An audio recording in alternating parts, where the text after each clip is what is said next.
Sir ಸಹಜವಾಗಿ ಚಿತ್ರೋದ್ಯಮದಲ್ಲಿ ಆಗ್ತಾ ಇರ್ತಕ್ಕಂತಹ ಎಲ್ಲ ಬೆಳವಣಿಗೆಗಳು ನೀವು ಕೂಡ ಗಮನಿಸ್ತಾ ಇರ್ತೀರಿ. ದರ್ಶನ್ ಸರ್ ವಿಚಾರವಾಗಿ ಮತ್ತು ಅಲ್ಲಿ ಆಗಿರ್ತಕ್ಕಂಥ ಘಟನೆ ವಿಚಾರವಾಗಿ ನಿಮ್ಗೆ ಆಗಿರ್ತಕ್ಕಂಥ ಒಂದು ಅಭಿಪ್ರಾಯ ಹೇಳುವಂಥದ್ದು. ಏನಾಗುತ್ತೆ, ಅಭಿಪ್ರಾಯಗಳು ಪ್ರತಿಯೊಬ್ಬಂಗೂ ಇರುತ್ತೆ. ಸೊ ಯಾವುದೇ ವಿಷಯವಾಗಿ ಕೇಳಿ ಒಬ್ಬೊಬ್ಬಂಗೂ ಒಂದೊಂದು ರೀತಿಯ ಅಭಿಪ್ರಾಯ ಇರುತ್ತೆ, ಒಳ್ಳೆಯದು ಕೆಟ್ಟದು ಅಭಿಪ್ರಾಯ ಅಂತೂ ಇದ್ದೇ ಇರುತ್ತೆ.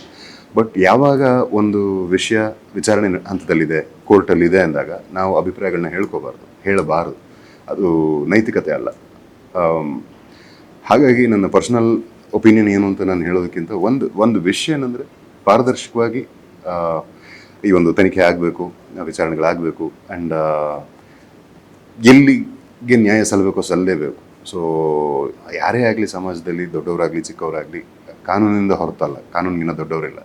ಹಾಗಾಗಿ ಇದೊಂದು ಪಾರದರ್ಶಕವಾದ ಒಂದು ವಿಚಾರಣೆ ನಡೆದು, ತನಿಖೆ ನಡೆದು ಸರಿಯಾದ ಒಂದು ತೀರ್ಪು ಬರಲಿ ಅಂತ ನಾನು ಎದುರು ನೋಡ್ತಾ ಇದ್ದೀನಿ. ಕೆಲವೊಂದಷ್ಟು ಆಗಬಾರ್ದು ಅಂತ ಅನಿಸುತ್ತೆ, ಬೇಜಾರು ಆಗುತ್ತೆ, ದುಃಖನೂ ಆಗುತ್ತೆ. ಆ್ಯಂಡ್ ಕೆಲವೊಂದು ಕಡೆ ನಮಗೆ ಘಾಸಿನೂ ಉಂಟು ಮಾಡುತ್ತೆ. ಬಟ್ ಅದನ್ನು ದಾಟಿ ನಾವು ಬೆಳಿಬೇಕು, ಅದನ್ನು ಮೀರಿ ಬದುಕಬೇಕು. ಆ್ಯಂಡ್ ಇಷ್ಟೇ ಅಲ್ಲ ಬದುಕು ಅಂದರೆ, ಇದರಲ್ಲಷ್ಟೇ ನಾವು ತೊಡಗಿಸ್ಕೊಂಡಿರೋಕ್ಕೂ ಆಗಲ್ಲ. ಸೊ ಅದನ್ನು ಮೀರಿ ವಿ ಹ್ಯಾವ್ ಟು ಫಂಕ್ಷನ್.